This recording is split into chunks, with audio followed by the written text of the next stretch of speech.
¿Qué tal amigos de Católicos Manía? Bienvenidos a su canal y ya saben, no olviden suscribirse.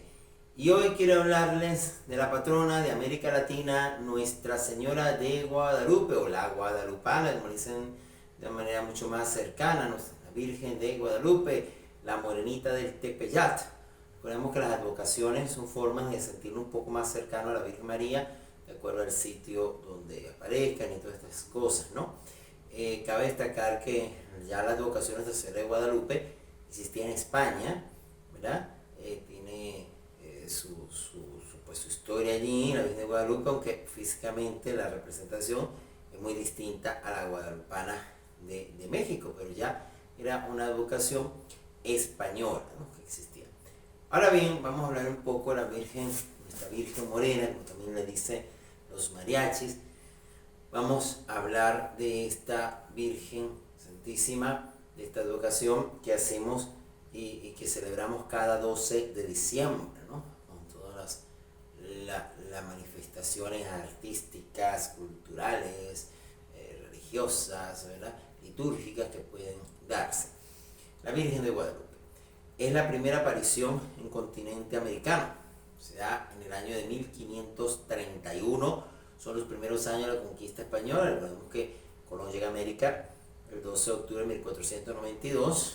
Empiezan los viajes y poco a poco viene el proceso de conquista de territorio. Conquistador de México, Hernán Cortés, y cómo se va dando pues todo este proceso. En México es un proceso un poco diferente de Venezuela, en tanto que los pueblos precolombinos ya eran pueblos con ciertas tradiciones bastante arraigadas, eran pueblos ya protohistóricos, vestían de algodón y lino, tenían sistema de riego avanzado, tenían fundación de grandes ciudades. Hernán Cortés se sorprende cuando dice: aquí hay palacios y templos tan más grandes que en la misma Roma, dijo Hernán Cortés al rey. O sea, era otra cosa muy distinta a nuestros pueblos, por lo menos de Venezuela, que eran más prehistóricos, por así decirlo. Eran pueblos también que ya conocían enfrentamiento entre los mexicas, que eran los propios del territorio, y aztecas y otras tribus que peleaban uno por otro por la primacía del lugar. De hecho, la historia muy importante, de una manera los mexicas más bien se alian con los conquistadores, con el Cortés, para a su vez poder hacerle frente a sus otros enemigos. Es toda una historia. En este contexto se aparece la Virgen de Guadalupe en el cerro del Tepeyat, un cerro que ya los lugareños consideran sagrado y donde dan culto a la Madre Tierra. Esto es un detalle importante. México estaba pues allí asentado alrededor de ese lugar, esa meseta, y se aparece en este caso un indio. Hay aquí algunos parecidos a la historia de Coromoto, pero también profundas diferencias. Una de ellas es que ya en este caso el indicito Juan Diego era un indio convertido, ya estaba catequizado, ya estaba evangelizado, ya estaba por supuesto bautizado, y más bien era bastante religioso, bastante piadoso, ¿okay? Le gustaban las cosas de Dios, iba a la catequesis, era obediente a su obispo, a sus misioneros. En el caso de México, la mayoría de la misión estaba por padres franciscanos, ¿sí? De hecho el obispo Zurraga era justamente franciscano, el obispo Diego.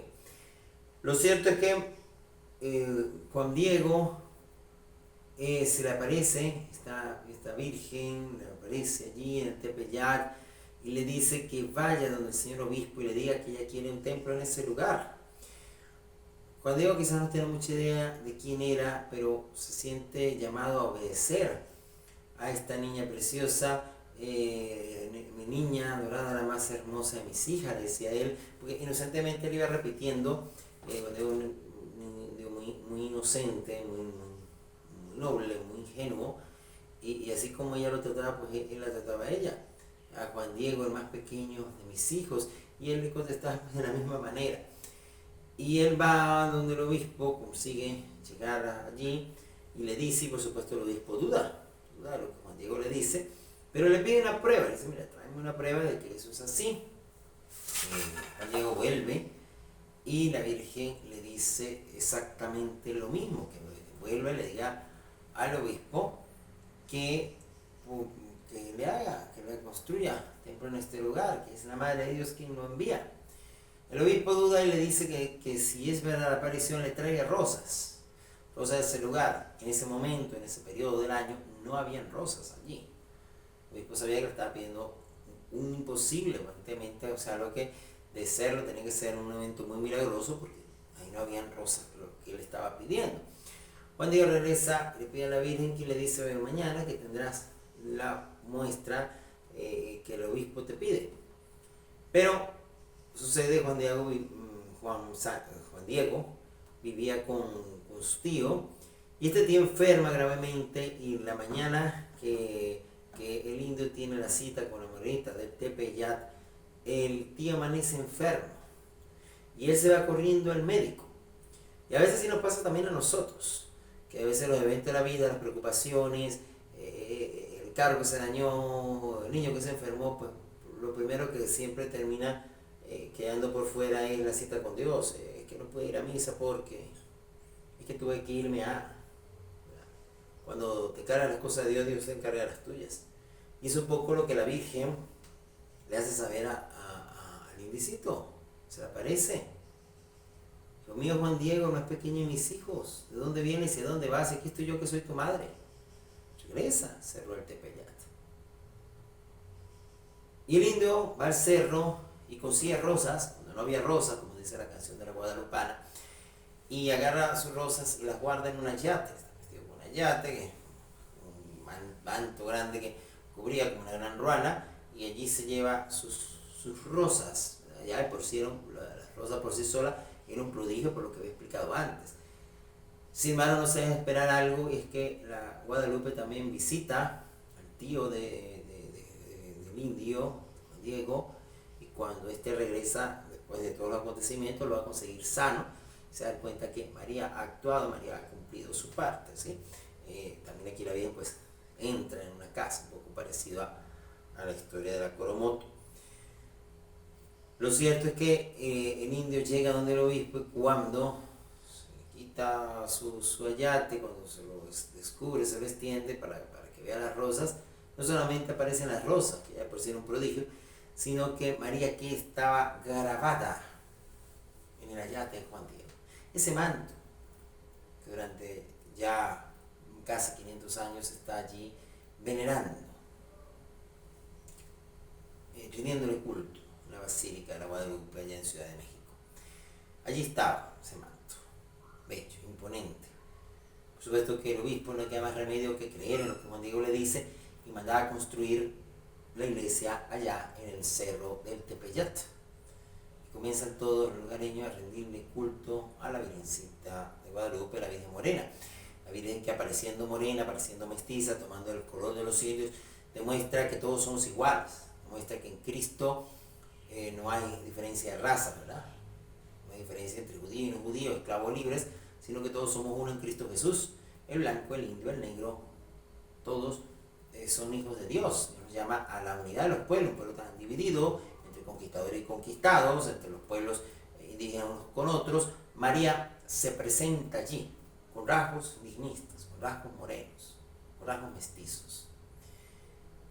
Y lo cierto es que este manto, junto con la reliquia de la Coromoto, que lo explicábamos más detalladamente en el video que era la Virgen de Coromoto, son las dos únicas mariafonías del mundo. Es decir, María queda plasmada milagrosamente, viva prácticamente, en un objeto material, en este caso el ayate de Juan Diego, en el caso de la Coromoto, la reliquia que queda en las manos de Coromoto. Y este manto, pues, igual que la reliquia coromotana, ha sido estudiado por diversos científicos, la NASA, siempre en estos grupos de personas no creyentes, es un requisito de hecho, y que se han quedado pues, prácticamente sin explicaciones. Cada vez salen más preguntas que respuestas, porque es algo que no terminamos de entender.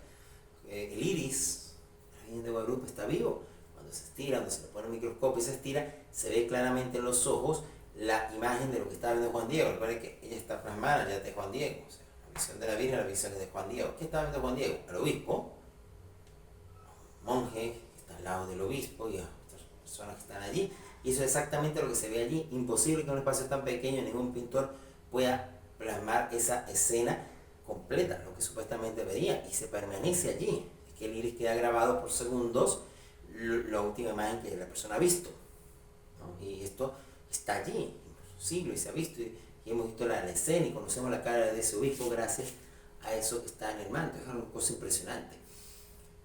Pero hay más. La constelación de estrellas que sale en el manto de la Virgen de Guadalupe, cuya imagen, si vemos esta imagen de la Guadalupe, es muy fácil recordarnos al Apocalipsis 12. Apareció en el cielo una gran señal, una mujer vestida de sol, con la luna a sus pies y una corona de 12 estrellas sobre su cabeza. Y más o menos se corresponde mucho con esta descripción guadalupana, esta descripción mariana. Pero es que estas estrellas forman una constelación que era justamente lo que esto lo han definido los astrónomos, la constelación de estrellas que brillaba en ese techo, en ese cielo, mexicano, de ese diciembre de 1531, y que además forman una especie de notas musicales, de armonía musical, cuya música se ha también sacado. O sea, hay una serie de claves dentro de lo que es el manto de la Guadalupe.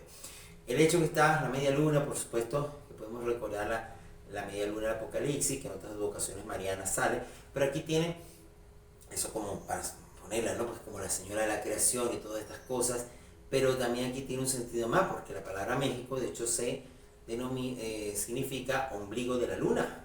Entonces, María es reina, no solamente de la iglesia, sino la reina de los mexicanos, que viene a estar por encima de cualquier diosa madre, de los dioses, porque ella es la madre, ella no es diosa, es la madre del Hijo de Dios, el único Dios verdadero, que ya da por destruido otro tipo de creencia. Los colores de los cuales se viste la Guadalupe son los colores reales que los mexicas tenían para sus reyes. Entonces María se te presenta como la reina indiscutible de México. María Santísima, si vemos claramente, tiene en el velo, pero se le ve el cabello descubierto. Esto para los indígenas era un símbolo de virginidad, pero estas cintas negras que tiene, este lazo que tiene en su cintura, ese cinto negro que sobresale allí, es sinónimo de que está embarazada. Es una cosa muy importante. ¿Por qué está entonces es virgen y madre a la vez? María de Guadalupe está embarazada, por eso es la patrona de los niños por nacer. Se pide muy especialmente para evitar el aborto, para que haya, pues, se respete la vida desde la concepción. Cosa muy importante. La vida es vida desde la concepción. Eso está encinta. Fíjense todas las cosas que están tras la Guadalupe. Cuando nos damos cuenta del manto original, los rayos, estos rayos que representan la divinidad, que representan el sol, el sol de justicia. Los mexicanos le den culto al sol, pero ya estos rayos se hacen más grandes cuando están a la altura del vientre, porque el que está allí en el vientre es el verdadero Dios, el sol que nos visita a lo alto, como dice Zacarías en el Benedictus. Entonces, justamente está diciendo los mexicanos que esta Virgen es la portadora del verdadero Dios, del verdadero sol de justicia. Todo esto está en ese manto de María. Todo esto es el mensaje que María de Guadalupe nos está dando no solamente a los mexicanos, no solamente al pueblo latino que la aclama como patrona del continente, sino a toda la iglesia, a todos sus hijos. La Virgen de Guadalupe, esa Virgen morena que nos da la esperanza, que ha venido a visitarnos, que ha venido a nuestra casa de América, a esta casa común, ha venido a visitarnos, como vino a visitar a Isabel, fue a visitar a Isabel, así viene ahora a visitarnos la persona de Juan Diego. Es una cosa, pues, impresionante, ¿no? Es todo lo que con la Guadalupe se refiere. Es un milagro, es una devoción muy extendida, pues, una influencia. Mexicanos aman a su Virgen guadalupana, incluso hasta los católicos se denominan guadalupanos, y vemos a la Virgen de Guadalupe que hace mención de ella en las películas, en las novelas, en las series, de la Rosa de Guadalupe, bueno, con todas unas cositas por allí que podrían cuestionarse un poco, pero lo que es cierto es esa devoción del pueblo mexicano y que se ha extendido en América Latina, sus cantos, los cantantes que van y le cuentan las mañanitas, la guadalupana, Grandes Estrellas, Lucero, todos los años está allá con los de Guadalupe y tantos más, y es producto de ese cariño sea que pues, cristianos, católicos, mexicanos, latinoamericanos, sienten por María. El continente americano es un continente muy matricentrado y eso facilita, sin duda alguna, la devoción mariana.